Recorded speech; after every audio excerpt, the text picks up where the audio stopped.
The cold wind of Wyoming blew hard across the dusty street as My Lin tightened the last button on a grey wool dress she had mended. Her fingers were raw from sewing. The tiny room behind the mercantile was her only world, and her needle was the only thing she could control in a town where a Chinese woman was treated like a shadow. She was 28, a widow, and the people of this town had already decided her life for her. In their eyes, she was just the Chinese widow, nothing more. The bell above her shop door rang, and My Lin's shoulders tensed. She knew that heavy step. Mr. Blackwood filled the doorway like a storm cloud, smelling of tobacco and power. He owned the mercantile, the bank, and half the county, and he wanted her. "Good afternoon, Mrs. Lin," he said, stepping closer than any decent man should. My Lin kept her eyes down on the sleeve she was mending. "I am working, sir." "That is fine work," he said, but he wasn't looking at the dress. He was looking at her. Such delicate hands should not struggle in a place like this. Her stomach twisted. "The dress is for Mrs. Albright." "I must finish it today," Blackwood chuckled. "She will wear it to church and pray for your soul." All in one breath he pushed aside a bolt of cloth, leaning closer. "I have asked you twice now, My. A woman alone is not safe. You need a husband. You need protection." "I am managing," she said. Her voice was steady, but inside she was shaking. "Are you?" Blackwood asked, his tone turning colder. "I hear young Wei is doing good work at my warehouse." "Quick, boy. But winter is coming. Jobs get thin." My Lin's needle froze. She looked up at him. Wei was her 17-year-old brother. He was all she had left. Blackwood smirked. "You do your duty, My, and I will do mine. I will not be your wife," she whispered. The smile slid from his face. Something cruel took its place. He reached out and tucked a stray curl of her silken black hair behind her ear. She jerked away. "Pennies from mending shirts won't save you," he said. "Your husband's debts are heavy. They belong to my bank. Your house by the creek belongs to my bank. Your brother's job is tied to my goodwill." He walked to the door and pulled it open, letting coal dust spill inside. "I will expect you for dinner Saturday," he said. "We will discuss the wedding." He left her shaking, staring at the empty doorway. That night, in the small, leaning house she shared with Wei, My Lin told him everything. Wei looked pale, almost sick. "You told him no," he said. "I told him no again," she whispered. "Today he talked about your job, our home." Wei swore under his breath. "We can't stay, My. We have to run. He will find us," she said. "He owns everything." They ate in silence. The stew tasted like sorrow. Wei slept, but My Lin stayed awake, staring at the dying fire. She could not marry Blackwood. She could not sell herself to save her brother. But if she refused, they would lose everything. The next morning, she went to the mercantile for thread. She kept her head low, praying not to see him. But in the back office, she heard Blackwood's voice through the door. "She is being difficult," he said. "But if she will not come willingly, then the bank will foreclose on Monday. Wei will lose his job by noon. Hunger will bring her to me." My Lin froze. The spool of thread dropped from her hand and rolled across the floor. "My property." She slipped out the side door. Her breath came fast as she ran home. There was only one thought in her mind. Run. She packed bread, cheese, her sewing kit, a quilt, and her late husband's old revolver. She took the few dollars she had saved in a tin. She saddled her mare, Petal, and pinned a note for Wei to the door. "I will find work. Blackwood cannot use me against you if I am gone. Go to the mission in Cheyenne. I will find you. I love you." And then she rode. She did not look back. 2 days later she fought through deep snow in the mountains. Nearly blind from cold, she followed nothing but hope, praying the memory of a name was enough. Gideon Cole, the rancher who had saved her once. The quiet man with storm-colored eyes. The man she had never forgotten. The night she found his cabin, she collapsed in the snow 20 yards from the door. She tried to crawl. She could not. She whispered, "Please." But the wind stole the word. The door opened. A tall figure stepped into the storm holding a rifle. He stared at her for a long moment. Then he came forward, grabbed her coat, and dragged her inside. She gasped as warmth hit her frozen skin. He kicked the revolver from her hand. He looked down at her with cold grey-blue eyes she remembered from the stagecoach for years ago. "My Lynn," he said. It was not a question. He knelt beside her, his voice low and rough. "You are freezing to death," she tried to speak. "Blackwood." "Way, please." Gideon stood, tossed a heavy blanket over her, and turned to the fire. "I do not know who Blackwood is," he said. "And I do not want to know." My Lynn shivered under the blanket, her body shaking violently, her hope barely holding. She had made it to him, but he was not the man she remembered. He was hardened, scarred, and colder than the winter outside. She had run to the only man who once saved her life, but she did not know yet if he would save her this time. What if the only safe place left in the world was inside a cabin with a man who did not want you there? My Lynn woke slowly, her bones aching from the cold she had survived. She lay on a cot covered in thick furs, the warmth of the fire touching her skin. For a moment, she didn't know where she was. Then she saw him. Gideon Cole sat at a small table in the dim light, cleaning his rifle. His movements were steady, controlled, and distant. His face was rough with a beard, and a jagged white scar ran from his temple to his jaw. It changed him. It made him look older, haunted, and carved from the same stone as the mountain outside. "You are in my bed," he said without looking at her. "I expect you will be out of it by morning." My Lynn pushed herself up, her muscles trembling. "Thank you. You saved my life. I dragged you out of the snow," he said, snapping a metal piece into place. "The weather saved you, not me." Her heart sank. This was not the quiet protector she remembered. This man was shut tight behind walls built of loss and silence. She tried again. "I needed help. A man named Blackwood." "I do not want to know." Gideon stood and walked away from her, his tall frame blocking the firelight. "I live up here because I do not want company or trouble." "You brought both." Her hands trembled. "I cannot go back." "You will," Gideon said. "When the storm breaks." 2 days, no more." She stared at him. "He will kill me if I go back." "That is not my concern." But My Lynn was stronger than he expected. She stood on shaking legs, walking to the far wall where water dripped through a loose log. "Your roof is leaking.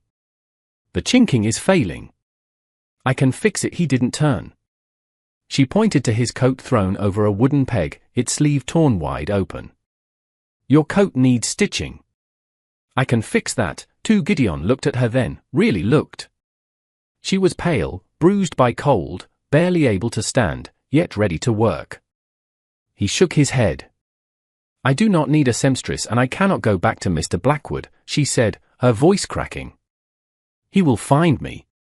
He will take me." The fear in her voice pierced something in him. He turned away quickly, hiding the struggle on his face. The wind screamed outside. Snow piled higher on the window. The mountain trapped them together whether they wanted it or not. "Fine," Gideon said at last. "You cook, you mend. You stay out of my way." And just like that, a fragile bargain was made. The storm did not break. 2 days passed, then another, then a week. Snow climbed up the cabin walls, turning the world white. Gideon rigged a rope from the cabin to the barn so he wouldn't get lost walking the 20 yards. Inside, the air was tense. He hunted during the brief lulls, returning with little more than frozen hands and the smell of pine smoke. She cooked what little they had. She mended his torn coat, his socks, his shirts. Each stitch was a plea. "Please let me stay." He spoke little. She spoke little.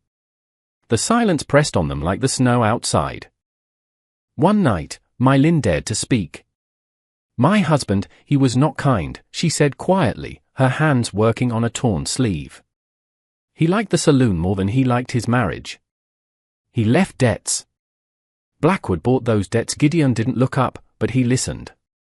He threatened my brother, she whispered. Way is just 17. He will lose his job.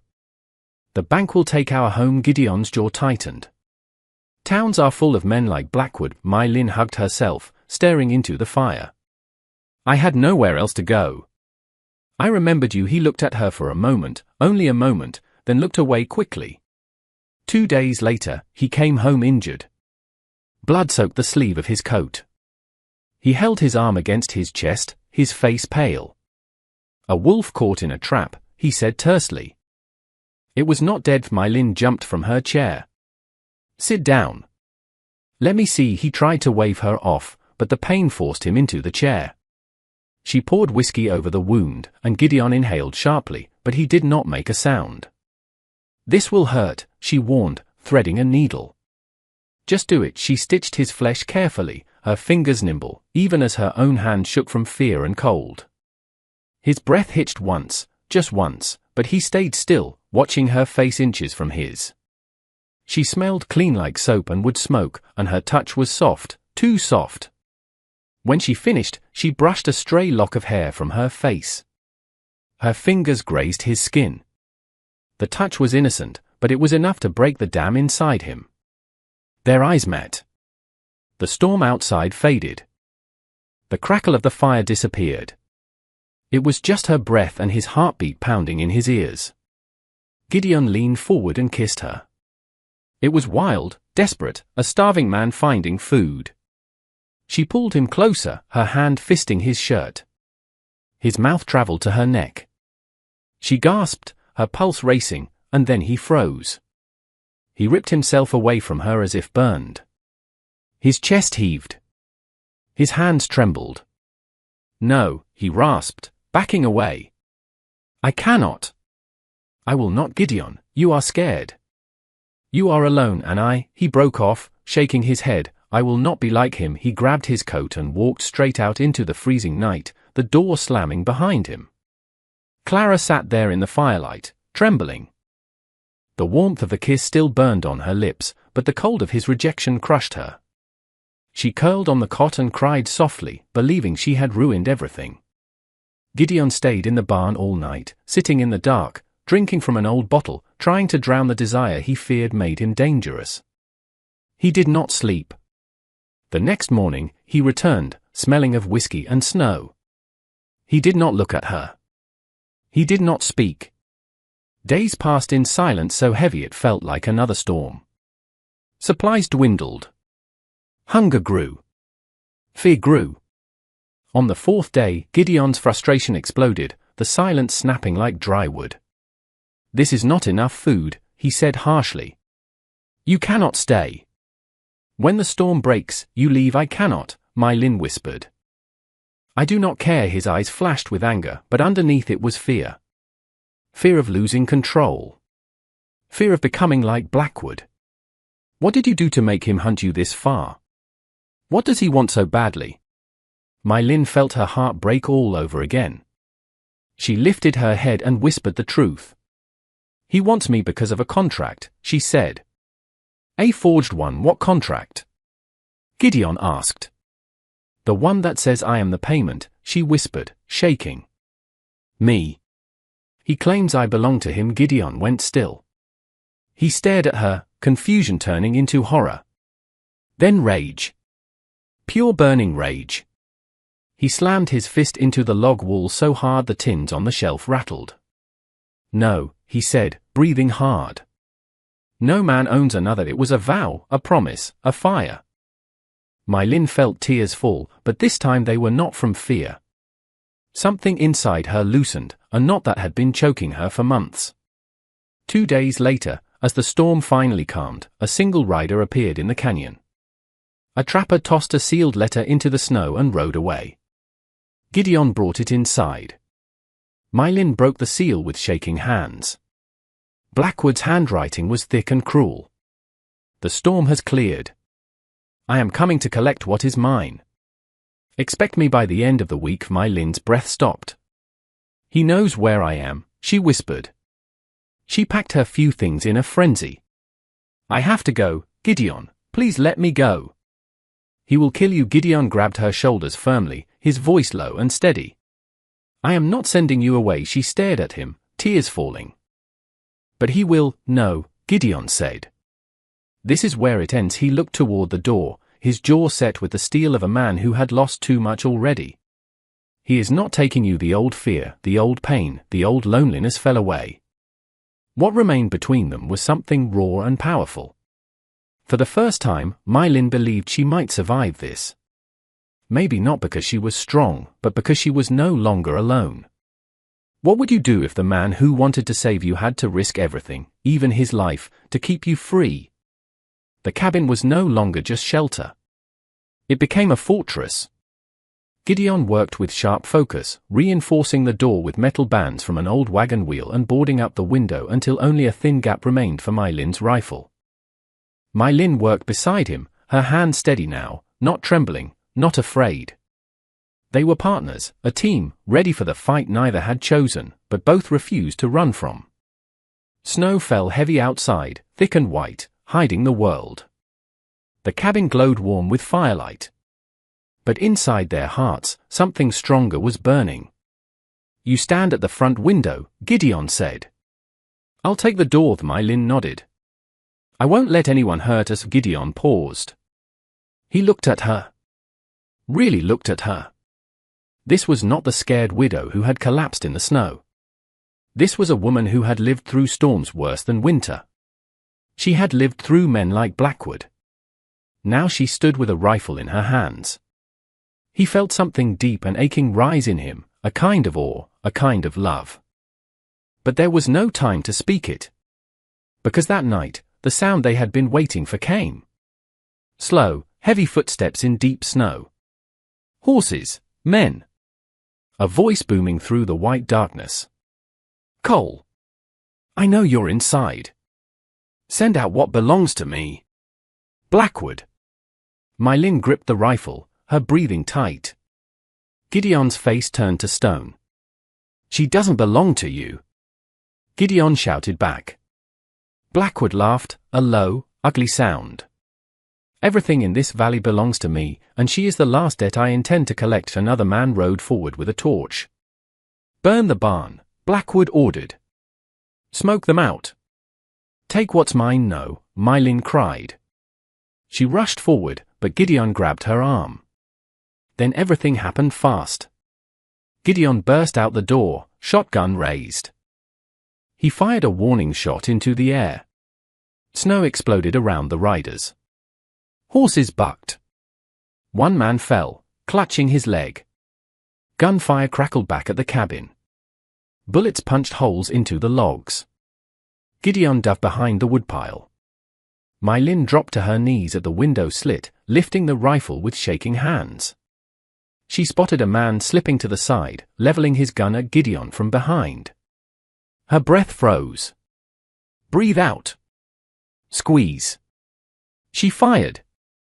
The man fell into the snow. Her hand shook so badly she nearly dropped the rifle. She had never taken a life before, but she had saved Gideon's. The barn caught fire. The flames rose fast, spreading through the dry hay. Horses screamed inside. He blasted out into the snow. Blackwood, seeing the chaos, dismounted and ran, not toward Gideon, but toward the cabin door. He kicked it open and grabbed My Lin by the arm. "You will learn your place," he snarled, dragging her toward the burning barn. Smoke choked her lungs. Heat seared her skin. She struggled, crying out for Gideon. But Blackwood's grip was iron. Then a shape burst through the fire. "Gideon!" He did not hesitate. He grabbed Blackwood, ripping him away from My Lin. The two men crashed into a stack of hay. Blackwood swung wildly. Gideon's fists hit harder. "You will not touch her!" Gideon roared, his voice filled with all the pain of his past, all the rage of seeing My Lin hurt, all the fury he had held inside for years. Blackwood staggered back, reaching for a pitchfork. Its sharp prongs gleamed in the flames. He lunged. Gideon dodged as the roof above them cracked with a loud groan. Smoke and sparks rained down. Blackwood stumbled, lost his footing, and fell backward onto a broken beam.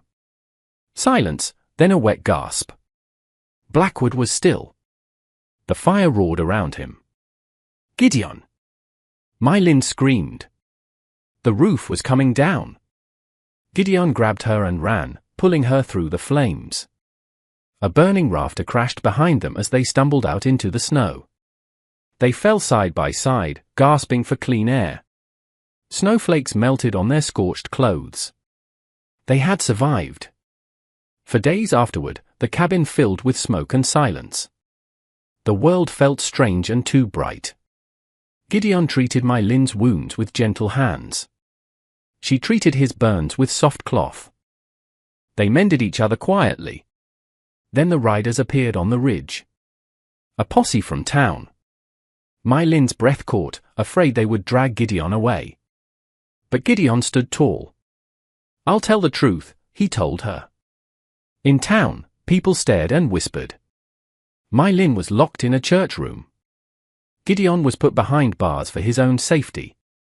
The inquest was packed with townsfolk who once turned their backs on my Lynn. Mrs. Albright stood first, wagging her finger, calling my Lynn a fallen woman, a foreign temptress, a liar. My Lynn's vision wavered with humiliation. Then the judge called Gideon forward.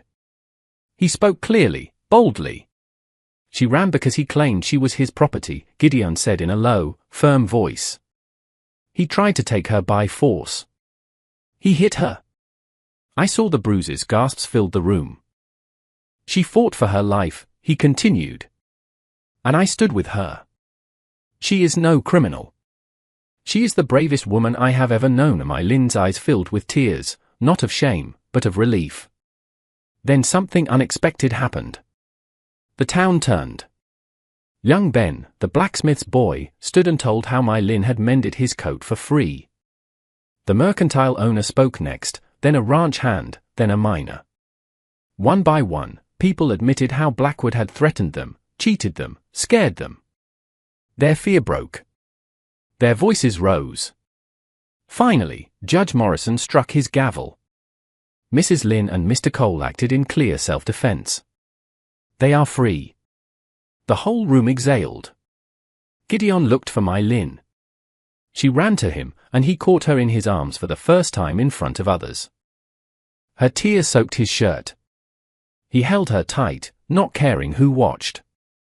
They rode out of town with supplies, horses, and apologies. Back on the mountain, they rebuilt the barn. They planted seeds. They repaired the cabin together. Day by day, spring melted the snow and eased the scars inside them. One warm evening, my Lynn walked into the cabin wearing the same grey dress. Her hair was loose, her eyes soft and filled with something deep. Gideon set down the harness he was mending. His breath caught. She raised her hand slowly to the buttons at her collar. This time, the air was still. No fear, no running, no shame. One by one, she unbuttoned the dress, but paused before the last one. I should undress first, she whispered. Gideon froze as her dress fell to the cabin floor like a dropped shadow. He crossed the room and gathered her into his arms. She held him just as tight. Two broken souls who had fought through fire and winter to find one another. And in the quiet of their small cabin, with the smell of warm bread and pine smoke in the air, they finally became whole.